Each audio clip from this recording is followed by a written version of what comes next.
Okay, this is question number 4, another verifying problem that we all love. It says verify the cosine of 3 theta that's equal to 4 cosine cubed theta minus 3 cosine of theta.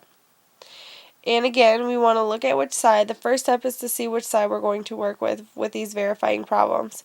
The left-hand side has cosine of 3 theta, so we need to think about what we can do with that. And the right-hand side has a couple different things. It has 4 cosine cubed theta minus 3 cosine cosine of theta. And what you want to do is we know formulas to go from 3 theta down to 1 theta. We can use the double angle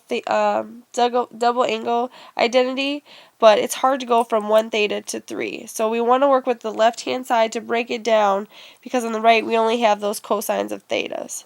So we're going to work with the left-hand side, and we want to first rewrite this cosine of 3 theta as cosine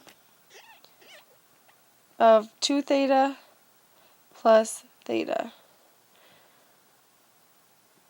Again, we're just working with the left-hand side.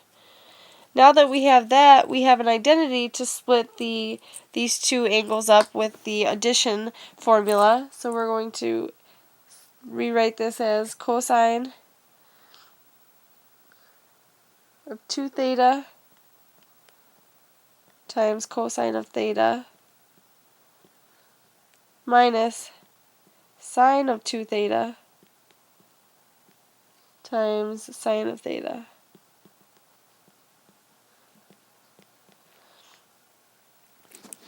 Now that we have that split up, we can work individually with those 2 thetas, and we have identities for the cosine of 2 theta as well as the sine of 2 theta. The cosine of 2 theta we want to rewrite as 2 cosine squared theta minus 1, and then we still have that cosine of theta left,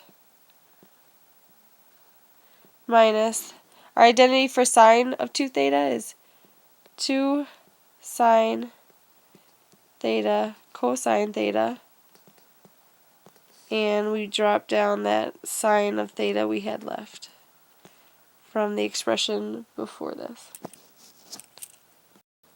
So now we're going to distribute the cosine theta into both of these terms.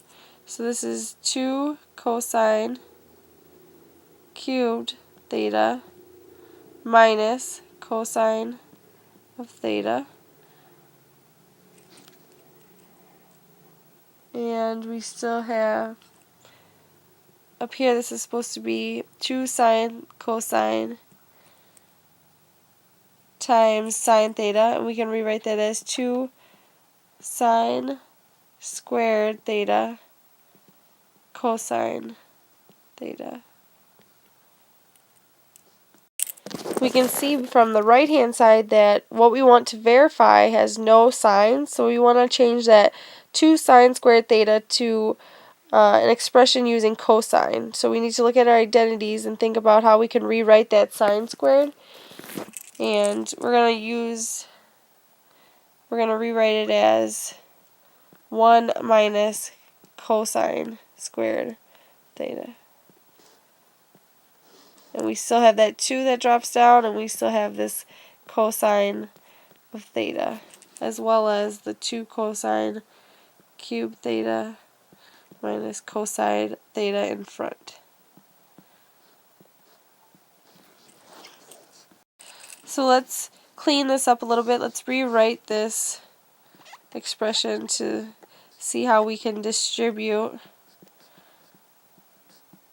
this last part. Let's rewrite this as 2 times, we'll bring the cosine in front, so 2 times cosine of theta times that 1 minus cosine squared of theta.